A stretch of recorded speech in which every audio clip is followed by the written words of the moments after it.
You're listening to The World at 8 with Lynn Mozart.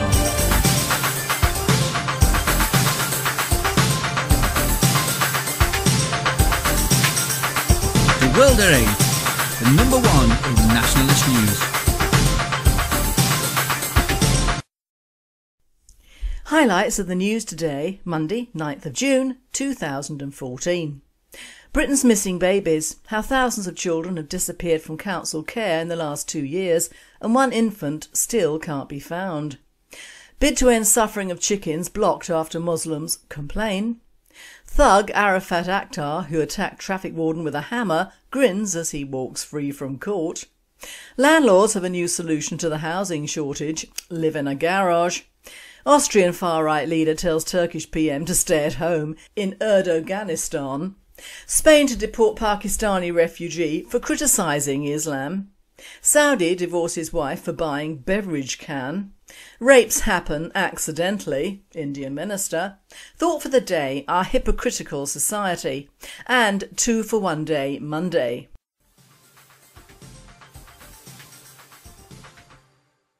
UK news. Britain's missing babies, how thousands of children have disappeared from council care in the last 2 years and one infant still can't be found. Almost 5,000 children, including babies, have disappeared from council care in the past 2 years, new figures have revealed. 19 babies have vanished for months at a time and one infant just a few months old has still not been found 2 years later. The figures have been unveiled under a Freedom of Information request. They show that 4,852 looked after children were reported missing between January 2012 and December 2013, the Sunday Times reports. There were 24,320 cases logged, as many disappeared more than once. The large majority were teenagers, but dozens of those who disappeared were between 4 and 9 years old. The number includes a 1-year-old girl missing since July 2013. Kent County Council reported the most children missing, with 458 children disappearing on 2,623 occasions. World at 8. Very odd, especially the 1-year-old, ripe for unofficial adoption. One hopes not something much worse. The teenagers are quite likely being trafficked and our plods don't want to go down that road, do they?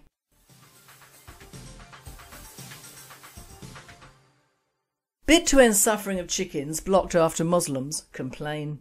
New laws aimed at reducing the suffering of millions of chickens in abattoirs have been put on hold by the government after Muslims complained they would undermine their rights to slaughter the birds according to Islamic rituals. To the dismay of animal welfare groups, the laws were unexpectedly delayed just days before they were due to be implemented last month. Senior vets and campaigners said the delay was outrageous, and some have now threatened to report ministers to the European Commission for failing to implement the EU-wide rules. World at 8. A setback to the compassion for world farming guys who had all those meetings with lovely Muslims who thought they were great. So a change of heart, is it? Of course, you cannot expect leopards to change their spots, can you?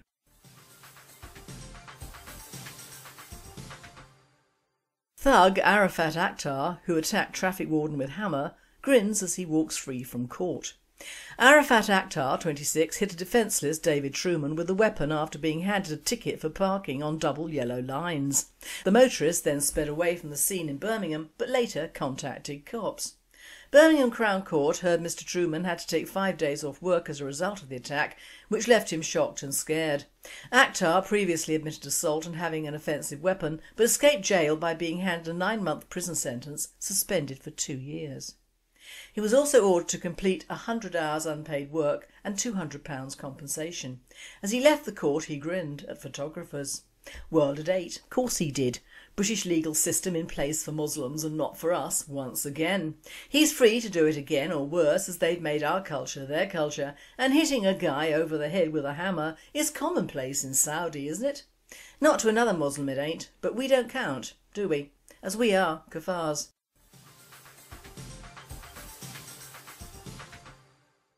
Landlords have a new solution to the housing shortage: live in a garage.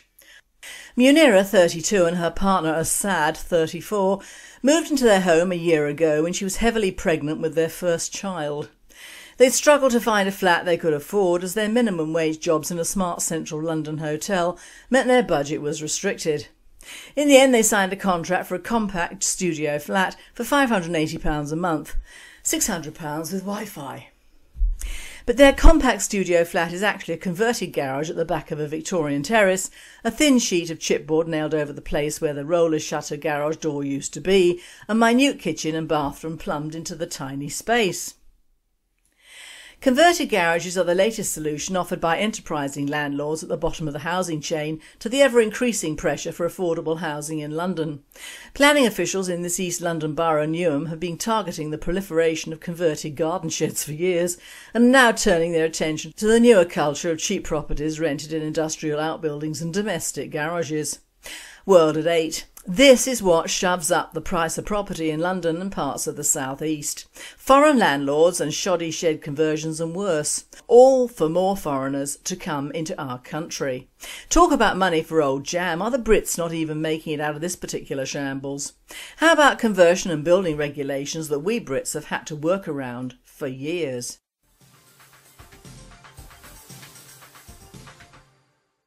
European news.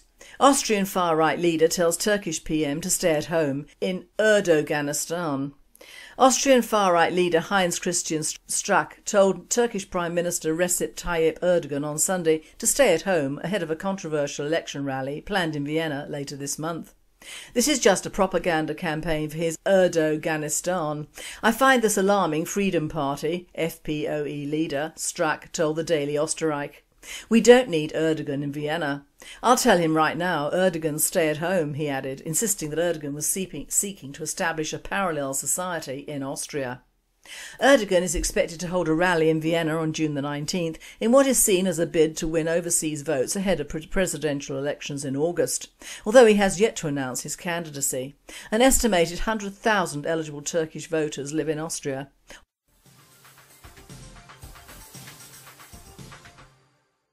Spain to deport Pakistani refugee for criticising Islam. I see the Moors in Toledo once again. Seren Kern of the legalproject.org. OK, you Muslims use violence, but we will continue to make films. One day one of us will lose. Imran Firasat.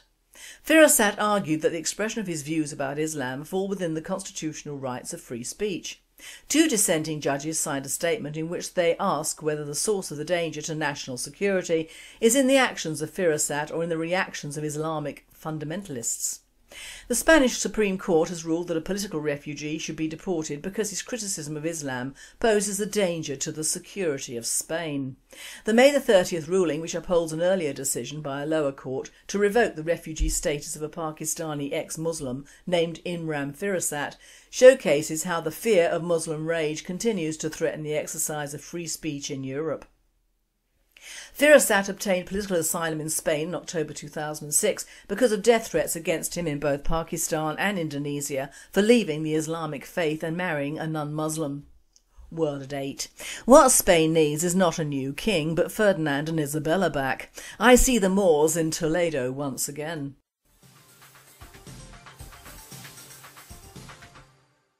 World news. Saudi divorces wife for buying beverage can. Husband says wife disobeyed him, but she counters that he is mean. A Saudi man divorced his wife for disobeying him and buying a beverage can, although she's given him 4 children, a newspaper reported on Sunday. The unnamed man had repeatedly refused his wife's request to buy her beverage on the grounds he did not want her to have such drinks. But the wife rebuffed the husband's claims, saying he has refused to buy her beverage and many other items because he's so mean.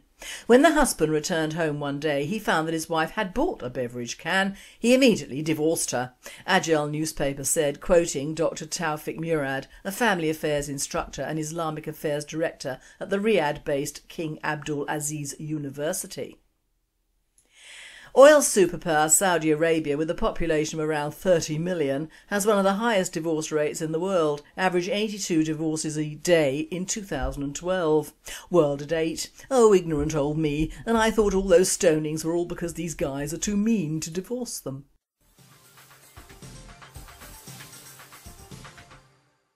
Rapes happen accidentally. Indian minister. A minister from India, Prime Minister Narendra Modi's ruling party, has said that rapes happen accidentally in the latest controversial remarks by a politician amid renewed anger over attacks against women. Ramsevak Paikra, the Home Minister of Central Chhattisgarh state who is responsible for law and order, said late on Saturday that rapes did not happen on purpose. Politicians also came under fire after the fatal gang rape of a student on a moving bus in New Delhi in December 2012, a crime that angered the nation and shone a global spotlight on India's treatment of women. India brought in tougher rape laws last year after the Delhi attack, but they failed to stem the tide of violence against women across the country. At the time, several politicians sought to blame tight jeans, short skirts and other Western influences for the country's rise in rapes, while the head of a village council pointed to chow mein, which he claimed led to hormone imbalances amongst men. World at 8. The Indians have always had the gift of the gab and all the excuses under the sun, both to use what British rule brought them and how to get rid of. So if one had an accidental rape, one could accidentally take those men and accidentally kill them and be accidentally let off.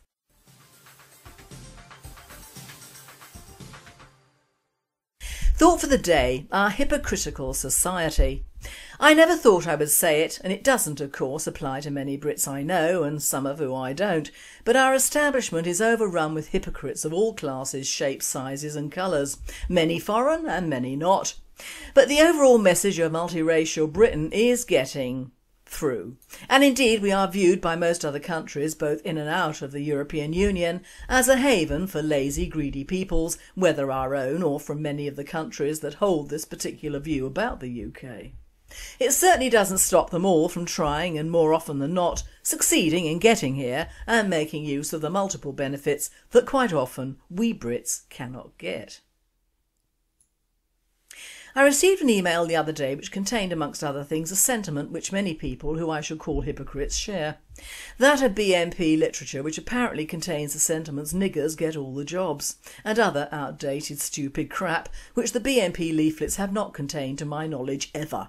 But that is the message created and fabricated by the left, which encompasses all so-called patriotic and nationalist paperwork. As just that, absolute crap and untrue crap at that. So we have a huge number of possible voters who think that that particular message is what we're all about, and this shows sheer hypocrisy and ignorance at a national level. I would like to bet that most of these people voted for UKIP, who I was told by a friend yesterday I should have voted for because it's what I believe in. When I had picked myself up off the ground, I thought we have a very large percentage of the average middle and lower class Brits thinking they're voting for a right-wing party, and how daring of them, whilst despising everything the British National Party stands for, and yet, hello, duh, UKIP has only expounded a form of heavily monitored BNP sentiments that we have been vilified and imprisoned for over the last years, which shows the capacity for hypocrisy that the establishment and the public are capable of. Another one is turning on the one true crime in our education systems, which has been going on unstopped for years, and that is the Islamification of our education systems from little to large. Now, if we, and not Michael Gove, had honed in on this problem, which we have from time to time, we would be accused of racism and being unfair to the poor Muslim communities. Likewise, the sparse coverage of the Muslim sexual grooming scandals, which are still going on, but have been hijacked by Azir's U-Tree initiative, which targets non-Muslims specifically. How hypocritical is that? And how accepting are our general sheeples of this fact? We cry, leave flowers for and remember the deaths of people who we never knew personally, and yet we ignore our elderly and often needy neighbours. We turn a blind eye in public to the ever-changing face of our own towns, whilst glued to TV programmes on obsolete minutiae around the world. We buy and demand cheap clothing, cosmetics and more, which keeps other foreign workers in work whilst cutting out ours. We allow our farmers to be bullied and bankrupted, whilst we keep Africans growing flowers we could grow in this country. We do so much for others in an unthinking way, whilst doing bugger all for England in a positive way. We ignore our sexual grooming cases, allow our girls and women to walk around drunk and half naked, and yet bemoan rapes in India and baby rapes in Africa. We ignore the murder of a soldier in London whilst penalising another soldier doing his duty abroad. Killing is what soldiers do, not heart surgery. Hypocrisy and irresponsibility taken to a new and frightening level within our indoctrinated and propagandised society. Immigration, according to UKIP, is welcome from the Third World, yet not from the EU. Of course, they have yet to realise that many of the Third Worlders come through the EU to get to us, so it would be killing two birds with one stone if it ever stopped. Which of course, without leaving the EU, which no main party would do anyway, including UKIP, this looks set to continue well after next year's elections, unless we Brits shelve the hypocrisy and really wake up to smell the coffee beans. We have the hypocritical media banging on about too little food in the future, too few houses, too many elderly Brits, not enough jobs, education is failing in many areas to produce people who can write or read English, overcrowding in many regions, benefits cheats, all white of course, revolting reality TV which has really hit the mucky bucket with The Last Summer, a programme done with sickly sweet appeal for the terminally ill and which most, if watching, will think poor buggers thank God it isn't me. Soon we will have cameras on the dying and perhaps an abortion or two to get the numbers to rise, when all it takes is a football game in most cases. We have the EU telling us that we must build more houses on our ever-lessening arable land to accommodate all the migrants they push through to us and go even more into debt paying the EU to give us even more stupid rules to live by. The simple question is, how do they expect us to feed all these millions if we cannot grow our own to feed ourselves? It takes money and we have no more money. The migrants certainly don't have money when they come here, that's why they're here to get money to send home or buy homes abroad. As a race, we are not only stupid but hypocritical to a fault. We are not used to massive immigration despite what the TV says. Great Britain might have made a name as a colonial power, but it was great before then without masses of blacks and Asians to siphon off money, land and power. Despite every TV play and film, even from the early 50s, showing at least one black person who wasn't there in the first place and has no real impact on that play or film, it is just for show. To show youngsters that England was founded on immigration, poppycock. No, it wasn't. I can remember when I'd never even seen a black person or Asian until I went abroad to live. Not so our poor grandchildren being brought up in a multiracial hellhole which they think is normal. The result of hypocrisy personified, if anything is. The sad truth is that if our governments after the last war had monitored immigration or made our country a non-immigration country when figures started to show a definite and unwelcome rise, 90% of our problems, both social and financial, would not be here today. We would have other problems, but not those problems. Our people have become social and political hypocrites because of what has been done to them in this country in the name of asylum and help. You note help our aged, help our sick and help our country has never hit the headlines and now never will.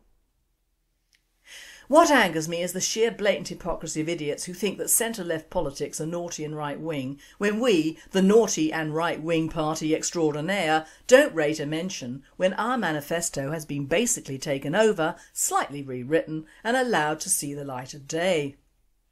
In fact, is never off the sodding news. Talk about a sheep in wolf's clothing. We have already lost, as a country, our youth who are hell-bent on being as racially mixed as possible to be cool, have no familial feelings or loyalty to anything other than their mobile phones, and who are to a one politically thick.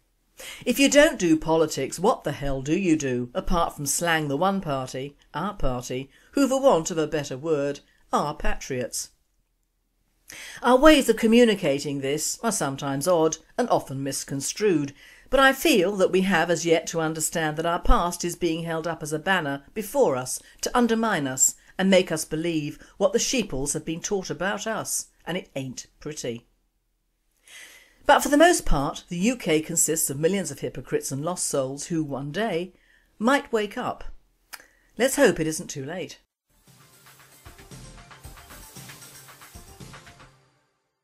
And finally, 2 for 1 day Monday. Bear in the woods. An atheist, a person who denies or disbelieves the existence of a supreme being or beings, was taking a walk through the woods, admiring all that evolution had created. What majestic trees, powerful rivers, what beautiful animals, he said to himself. As he was walking along the river, he heard a rustling in the bushes behind him. When he turned to see what the cause was, he saw a 7-foot grizzly charging right towards him. He ran as fast as he could. He looked over his shoulder and saw the bear was closing. He ran even faster, crying in fear. He looked over his shoulder again and the bear was even closer. His heart was pounding and he tried to run even faster. He tripped and fell on the ground. He rolled over to pick himself up, but saw the bear right on top of him, reaching for him with his left paw and raising his right paw to strike him. At that moment the atheist cried out, "Oh my God!" Time stopped. The bear froze. The forest was silent. Even the river stopped moving. As a bright light shone upon the man, a voice came out of the sky. "You deny my existence for all of these years, teach others I don't exist, and even credit creation to a cosmic accident? Do you expect me to help you out of this predicament? Am I to count you as a believer?" The atheist looked directly into the light. "It would be hypocritical of me to suddenly ask you to treat me as a Christian now, but perhaps you could make the bear a Christian." "Very well," said the voice. The light went out. The river ran again, and the sounds of the forest resumed. And then the bear dropped his right paw, brought both paws together, bowed his head and spoke. "Lord, for this food for which I'm about to receive, I am truly thankful." And now we have another religious one. Billy Graham was returning to Charlotte after a speaking engagement, and when his plane arrived there was a limousine there to transport him to his home. As he prepared to get into the limo, he stopped and spoke to the driver. "You know," he said, "I'm 87 years old and I've never driven a limousine. Would you mind if I drove it for a while?" The driver said no problem, have at it. Billy gets into the driver's seat and they head off down the highway. A short distance away sat a rookie state trooper operating his first speed trap. The long black limo went by him doing 70 miles an hour in a 55 miles per hour zone. The trooper pulled out and easily caught the limo, then got out of his patrol car to begin the procedure. The young trooper walked up to the driver's door, and when the glass was rolled down he was surprised to see who was driving. He immediately excused himself and went back to his car and called his supervisor. "I know we're supposed to enforce the law, but I also know that important people are given certain courtesies. I need to know what I should do because I've stopped a very important person."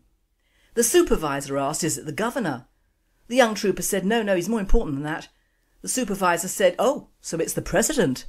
The young trooper said, "No, he's even more important than that." After a moment the supervisor finally asked, "Well then who is it?" The young trooper said, "I think it's Jesus, because he's got Billy Graham for a chauffeur." You've been listening to The World at 8. I am Lynn Mozart and I wish you all a very good night.